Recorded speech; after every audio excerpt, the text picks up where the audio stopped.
makes American great again. ဟုတ်ဗျာအတန်ကြားရယုံတဲ့တင်ဘိုက်အောက်ကောင်ရေးခဲ့ရတဲ့ကျွန်တော်တို့ရဲ့ဟိုကလေအင်္ဂလိပ်စကားပြောပညာရှင်ကြီးဘူဂျုဇော်မင်းထုံးတယောက် ဖေများရှောင်နေပါလေတရင်တွေကတော့မတ်လ23ရက်နေ့ကစပြီးပြည်သူဆက်ဆံရေးနဲ့စိတ်ကြဆက်ဆံရေးတပ်ဖွဲ့ရဲ့ညွန်ကြားရေးမှုယာရုကနေ အနာပြီးခံလဲရပြီတဲ့ဗျာ သူ့နေရာမှာဘုံမှုချုပ်ရဲအင်အောင်ဆိုသူအစားထိုးဝင်လာပါပြီထူးဆန်းတာကလေပြန်ကြားရေးဒုဝန်ကြီးယာရုကတော့ကြံနေတယ်ဆိုပဲဒါနဲ့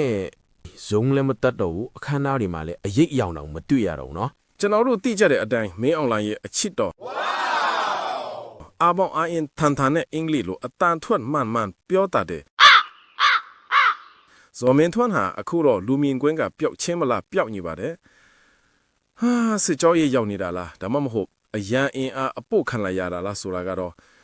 ဟာတွေးကြည့်ရင်တော့ရင်လေးစရာပဲ